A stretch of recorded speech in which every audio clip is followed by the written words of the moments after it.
तो आप सबका स्वागत है सोलो लेवलिंग के एक और नए एपिसोड में। और आज मैं आपको एक्सप्लेन करने वाला हूँ सोलो लेवलिंग का सीजन 3 का एपिसोड 13। तो हम सबने पहले के एपिसोड में ये देखा था कि सब कोई तैयार हो चुके हैं जीजू आइलैंड की रेड में जाने के लिए, लेकिन संजन वो जीजू आइलैंड की रेड में नहीं जा रहा है। और अब इसके आगे तो हमें एपिसोड की स्टार्टिंग में ढेर सारी बैटलशिप दिखाई जाती है जो चाइना और ताइवान के कोस्ट से होकर जीजू आइलैंड की तरफ जा रहे होते हैं। और शिप के अंदर मिस्टर पार्क भी होते हैं और वो ये भी कहते हैं कि हमें अपने आप को तैयार कर लेना चाहिए, क्योंकि उन एंड को कभी भी ये पता चल सकता है कि हम इस जगह में आ चुके हैं, इसलिए वो कभी भी उल्टी हुई जगह में आ सकते हैं। लेकिन यहाँ मिस्टर पार्क का असिस्टेंट ये कहता है कि सर आपको सही में ऐसा लगता है कि जो हमारा प्लान है वो काम करेगा। मिस्टर पार्क ये कहते हैं कि जब तक हम ट्राई नहीं करेंगे जब तक हमें पता नहीं चलेगा, और वैसे भी हमारा काम डिफेंस करने का है और इस जगह में कुछ भी गड़बड़ होती है तो हमें पीछे से बैकअप देना है। एंड इस आइलैंड से जो भी एंड बाहर आएगी हमें उन्हें मारना पड़ेगा और हमें इन एंड को मेन लैंड से दूर रखना होगा। ये सुन के मिस्टर पार्क का जो असिस्टेंट होता है वो बहुत ज्यादा खुश होता है और वो ये भी कहता है कि मैं ये बात जानता हूँ कि मैं आपके ऊपर भरोसा कर सकता हूँ और इसलिए मैं आपका आखिरी तक साथ दूंगा।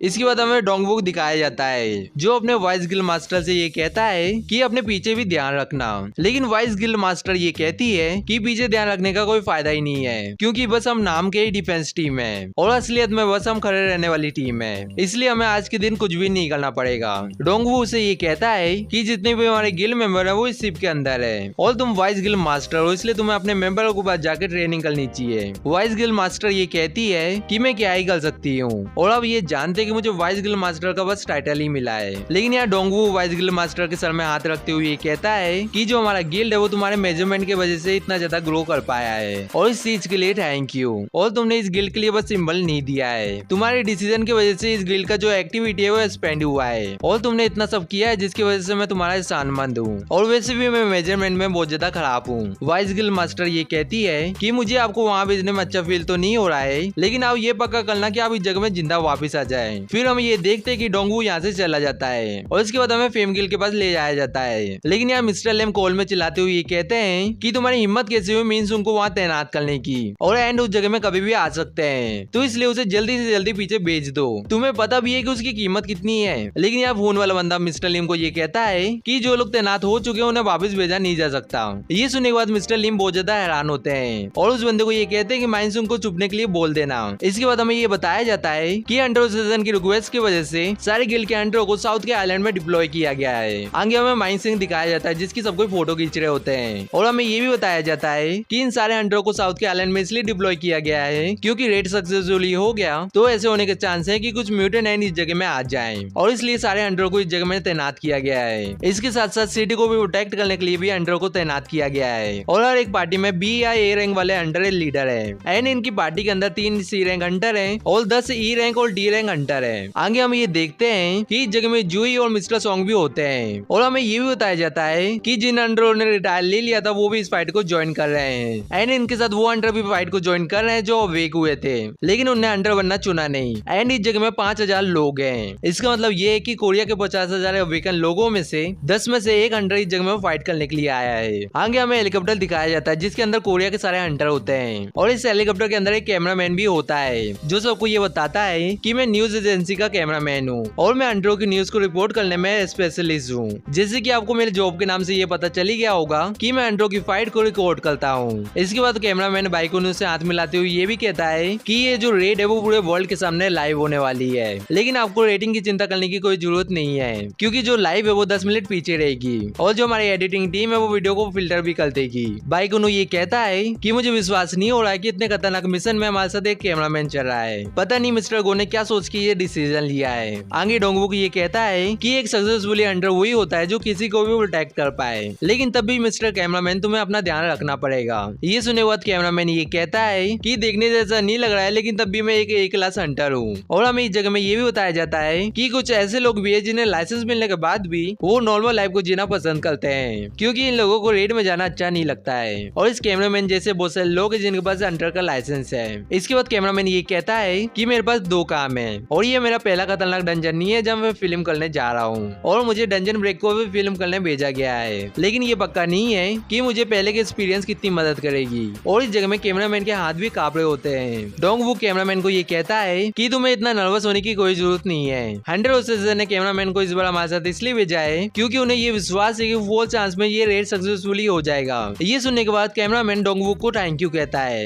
बाइकुनो भी ये कहता है कि तुमने जो अभी कहा है वो सुन के बहुत ज्यादा अच्छा लगा है, लेकिन इसके बाद भी डोंगवूक ये कहता है कि लोग पहली और आखिरी बार एस रैंक हंटर की रेट को देखने वाले हैं और वैसे भी हम 3 बार ऑलरेडी फेल हो चुके हैं और इसलिए सबको इसे देखने वाले हैं, तो इसलिए हम सबको ये पक्का कर लें कि हम सबको क्लीन विक्ट्री दिखाएं। लेकिन ये सब सुनने के बाद बाइकुनो मनी मनी ये कहता है कि रियलिस्टिक बात किया जाए तो अगर हम इस मिशन में फेल हो गए तो कोरिया इस दुनिया से मिट जाएगा और इस वर्ल्ड को अभी के टाइम में हीरो की जरूरत है। आगे बाइकुनो माइन ब्योंग को ये कहता है कि माइन ब्योंग मैंने ये सोचा नहीं था कि मैं तुम्हें यहाँ देखूंगा, लेकिन यहाँ माइन ब्योंग बाइकुनो को मजाक बनाते हुए ये कहता है कि तुम फर्स्ट रो जो मेरी हील के बिना ही मर जाओगे क्योंकि तुम मैजिक बीस्ट को देखने के बाद ही उसके ऊपर झपट जाते हो। ये सुनने के बाद यहाँ सब कोई हंसने लगते हैं और बाइकुनो गुस्से में ये कहता है कि मैं हूँ जो झपटता हूँ। इसके बाद चाइन बाइकुनो से ये पूछती है कि मिस्टर बाइकुनो आप यहाँ आने से पहले संजनवू से मिले थे? बाइकुनो ये बताता है कि नहीं मैं उससे नहीं मिला था, लेकिन आप पूछ क्यों रहे हो? चाइन कहती है कि ऐसा कोई खास रीजन नहीं था। आगे हम ये देखते हैं कि डोंगवूक नीचे देखते हुए ये कहता है कि देखने से ऐसा लग रहा है कि काम करने का टाइम हो चुका है। हम ये देखते हैं कि हेलीकॉप्टर जीजू आइलैंड के पास आ चुका है और हेलीकॉप्टर के अंदर माइन ब्योंग डर के मारे कांप रहा होता है और उसके बाद यहाँ से सीन शिफ्ट होता है और हमें गोटो रियोजी के पास ले जाया जाता है और यहाँ गोटो रियोजी अपने 2 मेंबरों के साथ जीजू आइलैंड में पहले ही पहुंच जाता है। गोटो रियोजी ये भी कहता है कि ये पहले जीजू सिटी हुआ करती थी लेकिन अब ये बस गोस्ट टाउन है। आगे गोटो रियोजी ये देखता है कि उसके सामने एंटो की बॉडी पड़ी होती है। ये देख के गोटो रियोजी मनी मनी ये कहता है कि ये जो एंट की बॉडी है इसकी हालत दूसरे एंटो ने किया है। इसके बाद गोटो रियोजी अपने सारे मेंबर को ये कहता है कि फ्लूइड गेट को चालू करने का टाइम हो चुका है और इसके बाद चारों तरफ से सबको अपने मानव को रिलीज करते हैं और ये सब हेलीकॉप्टर के अंदर से सारे हंटर देख रहे होते हैं। बाइकुनो ये देख के हैरान होते हुए ये कहता है कि जो इनकी मानव वेव है वो बहुत ज्यादा इंटेंस है। चाय जोगिन भी ये कहता है कि जैपनीज हंटरों ने ऑपरेशन को लॉन्च कर दिया है। इसके बाद हम ये देखते हैं कि टनल के अंदर से ढेर सारे एंट बाहर आ रहे होते हैं और कुछ एंट हेलीकॉप्टर की तरफ भी आ रहे होते हैं, लेकिन यहाँ चाय जोगिन कहता है कि मैं इन्हें संभाल लूंगा और ये कहने के बाद डायरेक्टली उन्हें एंट के ऊपर फायर अटैक करता है और इस अटैक की वजह से उन तीनों एंट के ऊपर बहुत बड़ा धमाका होता है। ये देख के माइन ब्योंग ये कहता है कि ये बहुत ज्यादा इंप्रेसिव है, लेकिन चाय जोगिन ये कहता है कि ऐसा नहीं है और मुझे ये पता था कि ऐसे ही होने वाला था एंड इस जगह में 2 एंट इस अटैक को सर्वाइव कर लेते हैं। और यहाँ चाय जोगिन ये भी कहता है कि ये इतने पावर से भी टेक डाउन नहीं हो रहे हैं और उसके बाद चाय जोगिन एक बहुत पावरफुल फायर अटैक करने वाला था, इसलिए वो सबको ये कहता है कि पकड़ के बैठना क्योंकि थोड़ी बहुत दिक्कत हो सकती है। और ये बोल के चाय जोगिन उन एंट के ऊपर एक बहुत बड़ा फायर बॉल से अटैक करता है और इस अटैक की वजह से वो एंट पूरी तरह से जल जाते हैं। आगे चाय जोगिन ये भी कहता है कि ये जो एंट है वो कुछ ज्यादा इवॉल्व हो चुके हैं और ये पहले जैसे नहीं रहे हैं क्योंकि जो मेरा पहला अटैक था वो ए रैंक डंजन के लिए काफी था, लेकिन ये जो एंट है वो मैजिक से काफी ज्यादा रेजिस्टेंट है, तो इसलिए मुझे ग्रेटेस्ट वॉल्स का यूज करना पड़ेगा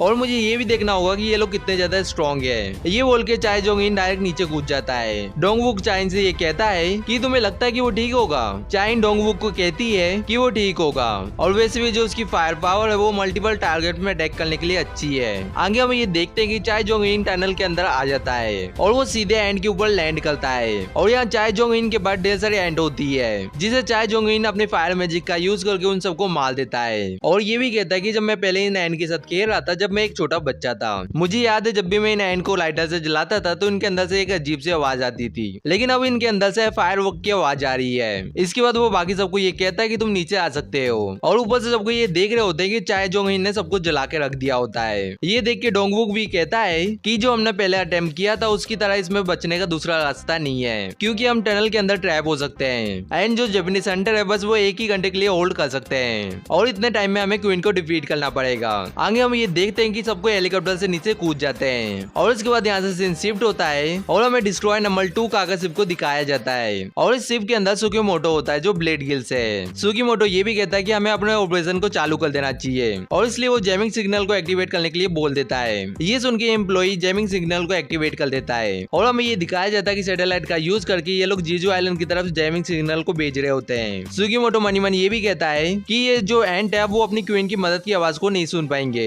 आगे हम ये देखते हैं कि कामोटो को मरे हुए एंट को देख के अच्छा नहीं लग रहा होता है, तो इसलिए तावाता का नायक कामोटो को ये कहती है कि तुम्हें इस चीज की आदत डाल लेनी चाहिए और तुम ऐसा नहीं कर पाए तो तुम मारे जाओगे। सिमजू अकारी भी ये कहती है कि जब तक साउथ कोरिया की टीम क्वीन को मारेगी उससे पहले हम इन सबको मार देंगे। ये सुन के फूजिमा तात्सुमी ये कहता है कि ऐसा हो सकता है, लेकिन केंजो कहाँ चले गया है? सिमजू अकारी ये बताती है कि वो उन एंट के साथ टैग कर रहा है और मुझे ये लगता है कि ताकाना केंजो एक एक करके उन एंट के जो पंख है उन्हें उखाड़ रहा होगा। ये सुन के फूजिमा तात्सुमी ये कहता है कि क्या वो एक बच्चा है और ये देखने से ऐसा लग रहा है कि उसे ये करने में मजा आ रहा है। और उसके बाद हमें डल्टर टीम के पास ले जाया जाता है और यहाँ काई ये कहता कहता है कि टनल के अंदर फायरवर्क हो रहा है। ये देख के इजावा ये कहता है कि ये चाय जोंग इन कर रहा है। आगे हम ये देखते हैं कि काई ने अपने आइस पावर का यूज करके सारे एंड को जमा दिया होता है और काई इजावा से ये भी पूछता है कि मेरी और चाय जोंग इन की फाइट होगी तो क्या होगा। इजावा ये कहता है कि ऐसा हुआ तो कोल्ड और आइस एक साथ होगा।